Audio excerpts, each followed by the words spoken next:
Hi, friends. We're going to go through the booklet and have created an accompanying video for Unleash Your Voice, Write with Freedom and Authenticity. But first, let me explain, why do we want to unleash our voices? Well, as women and maybe as members of cultures throughout the world that have been traditionally and continually marginalized, we have a pattern that's been established of remaining silent, not often because we choose to, but because conditions were created that it really wasn't safe to put our voice out there. Thankfully, the world is changing and will continue to change. The more we unleash our voices, the more we break the silence, the more we support each other in communities to do so. So again, there are ancestral patterns and traditions. We may have learned them growing up in our homes. We may have learned them in institutions, the school, our faith-based communities, the justice system, our workplace, the various institutions that comprise our world. And the cultural norm for women has really that women need to be put in their place. They belong in a certain place, and they should be quiet and stand behind a man. Now, that is changing in parts of the world. We have to remember, if we have a global vision, that some of us who live in parts of the world where women have made advancements, our sisters in other parts of the world are still struggling under norms that are very constrictive. There is such a need, I believe, for truthfulness. One of my favorite quotes from Baha'u'llah is, "Truthfulness is the foundation of all human virtues." And I truly believe without truthfulness, success and progress is stifled. So the more courageous we become, and of course, to get the support we need to express our truth, the harder truths, I think the better for the world, that we can make progress, we can succeed. So your voice matters, and I'm excited to share a little bit more of the kinds of exercises that can free us up in writing. But what does freedom mean? Well, for me, I love thinking of different words that relate to freedom. Unrestrained. I love that word. Unrestrained as the wind. Unrestrained, liberated, able to make choices. Untethered. I read the book, The Untethered Soul, and I just loved the title. I loved the book. And I love the word untethered.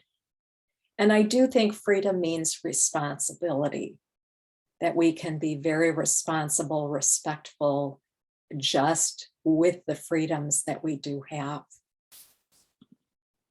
And authenticity, that's our natural voice. And our voice, we have a wide range of our voice. My voice is different when I'm angry. It's different when I'm loving and sensual. It's different when I'm teaching. Genuine is another word for authenticity. And again, we come back to truthful, one of my favorite words.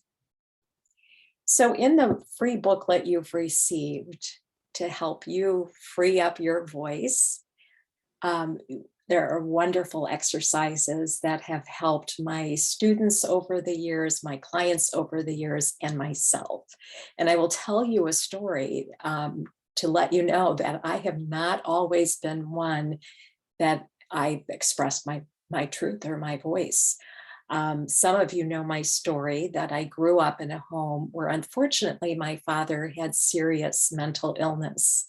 And there was a lot of violence that went on. And in my early adult life, when I was healing and committed to therapy, when I first went into therapy, I could not speak. I could not share my story. And this went on for 3 months. I barely said a word. I knew I needed help. I didn't know where to begin. I didn't know how to share some of what had happened. And my therapist was so brilliant that she brought in creative options, try to get me to tell my story in some way. And it was through sand play that I finally opened up. And I demonstrated my story. She had these different objects and figurines in a sandbox, and I created my story and that was the beginning of finding my voice and beginning to share my story and proceeding from there. And people are often surprised to hear that because I don't have too much trouble expressing myself. And I've actually been complimented. People are like, I wish I could communicate like you. And it goes to show that it's really a learning process and a journey for so many of us. So let's talk about some of the activities in the book. I don't have each and every page in this presentation, but I have many of them that will help explain how you can use these. I love creating a list, starting with lists or a cluster if you are more artistic and you want to cluster, maybe make circles of ideas on a page of defining moments in our lives. And don't worry about chronological order. You can just set a timer for 3-5 minutes and jot down, what comes to mind. What are those defining significant moments in my life? And make a list. Don't censor yourself, your inner critic. You don't want to censor your inner critic or get critical of your inner critic, but you want to acknowledge that, oh, there you are, inner critic. I don't need you in the pre-writing creative process. I will need you later when I'm editing. And so with great compassion and kindness, we want to work with the different energies of ourselves. So make that list in a very free way. And you might even take areas or categories of your life, different roles that you play. As a woman, what are defining moments? For me, a defining moment was when I stood up to my dad and said, I'm going to college. He thought I should get married. I was 17 and I wasn't ready for that at all. Getting married was a defining moment. Having children was a defining moment. Right now, caretaking my mom and helping with her is a defining moment. You might pick yourself as a child and explore the defining moments in your childhood or your profession. What are some of the defining moments? Maybe you love nature and you can think back throughout your life of those defining moments where your love for nature was ignited even more. Maybe social activism, maybe your spirituality. So you can pick different roles, different areas in your life, make that list of defining moments. And often what happens here is for those of us that think, oh, I'd love to write, but what do I write about? We suddenly realize, oh, we have quite a bit to write about.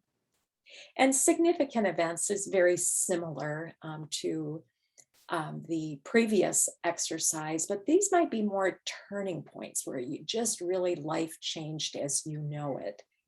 And you can make a list of those significant or turning points in your life. Maybe they're struggles. And we know with struggle, we often learn, we grow, we're transformed. It's the hero's journey. And we gain insights, valuable lessons.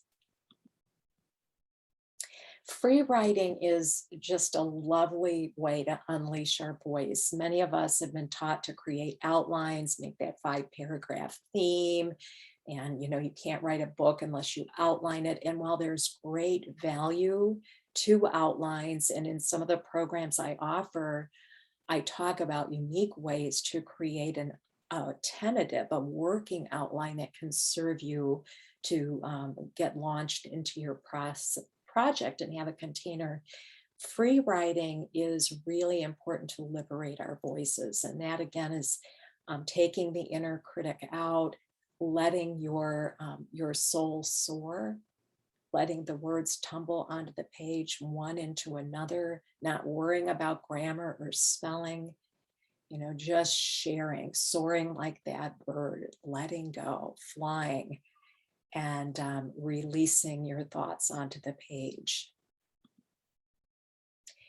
and discovering the wide range of your voice. I love this exercise and I adapted it. I was at a women's conference in Las Vegas, and there was a musician and educator from Canada who provided this exercise for us, and it was to sing. We were getting singing lessons at this women's conference. And to be honest with you, I'm not a very good singer, but this exercise was so fun. I actually felt like I was a singer that day. And what this individual had us do was to sing Row, Row, Row Your Boat. We all know that song, right? Row, row, row your boat gently down the stream. That song.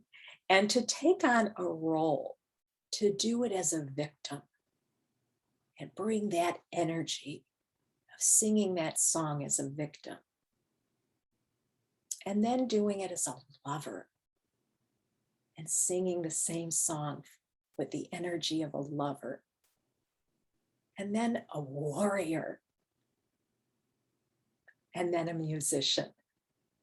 So we can see these different roles. Imagine writing, taking one of the topics that you come up with in your lists and writing from these different energies, having such fun with that and bringing a particular energy to the page, a particular aspect of yourself. Really fun activity. This is another activity that I love, and I found this, I taught for 28 years, over 2,000 students went through my college classrooms, and many of them had been schooled out of their creativity and were afraid to write anything because they might not get an A and it wouldn't please me. And I was like, oh, I just, that teacher pleasing tendency was so annoying. And this I found was a way to get my students over that, because my aspiration was to help my students find their voice, to honor their questions, to realize that their life experience of 18, 19 years, that there was enough in their experience to write about for a lifetime, and their fears and some of the ways they had been schooled out of being creative, vibrant beings, it wasn't serving them. So we did this activity called Felt Sense, adapted. Sondra Pearl has written a book on this. She teaches in New York, and there's, I made a few adjustments, but I want to give credit to where credit is due. Now, first of all, we want to, and often this is good to do regardless of whether you're doing felt sense, but any kind of writing is, to get comfortable, get ready to focus, to monotask, not multitask. Find that space where you can take a few breaths and really connect to the present moment, practice a little mindfulness, and let go of your day. Let go of what you're worried about. And even if you need to write down, jot a list of everything you're worried about to release it, do that. If you're into meditation, do a little of that if it serves you. If music kind of gets you into more of a what would you call it? Just when we're on a frenzy, we're on our little hamster wheel, but into more of an altered state, more of our genuine state.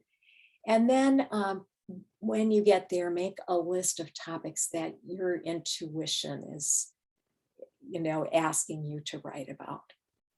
And so making a list, not from your brain and what you think you ought to make a list of, but more from your spirit, your intuition. And then you're ready to pick one of those, the topic that's calling for you to write about. Again, using your intuition to pick that topic, and set your timer for 2 to 3 minutes and go through the following questions. What do I know about this? What else do I know? What don't I know? What's difficult about this? Where in my body is this? One of my favorite questions. This is a way to do embodied writing. And what is all this leading to? So I had students that they literally could write a whole draft of a paper on a topic that they were choosing, using these questions to get them going. It's really a really powerful exercise. And I love to say that we don't need to know. Writing what we know is fine. You can all do that. There's, professionals who love to write what they know. Researchers love to write what they know, but they started their research with, what don't I know? What do I need to research? And sometimes what we learn in our professions or various aspects of our lives, like I think back to parenting, I had my first daughter and I didn't know what to do. Some of it came naturally. But raising a soul and carrying them through 18 years of life and preparing them for adulthood, I had never done it before. I didn't know. And I think if we can assume a humble posture of learning and be okay with not knowing and creating some questions, starting with questions, what do we want to know? What do we deeply desire to explore? What are the questions that, our soul is holding? And to write from questions. And Barbara Kingsolver, one of my favorite writers, does that with many of her books. She starts with a question that she deeply desires to explore and doesn't know where the writing will lead her. So, writing to discover is just, to me, one of the most joyous activities. Another really fun way of writing, and it's like jazz, a lot of starts and stops, is segmented or collage writing. And I encourage you to go to brevity.com. It's an online journal. You can type in their search bar an Indian and yoga class to read a model essay that uses segmented and collage writing. And this is so fun because you don't have to worry about traditional introduction and conclusion and everything being in order and transitions and all these components of writing. This is where you kind of maybe know all those rules, but you're deciding to break them up. And it's a more poetic way to explore a theme and develop our ideas. And I just want to invite you. We are creating a vibrant community, Right to Unite Facebook community. I invite you to join, check out other programs. I'll be adding free resources to our website and courses at every range. For the serious writer, there's some programs that you may want to invest in if you're really ready to get a book written this year, and the time is now. Check out the other offerings. And thank you so much. Have fun with these exercises. Enjoy the ebook and let me know how you do with writing to really free up your voice.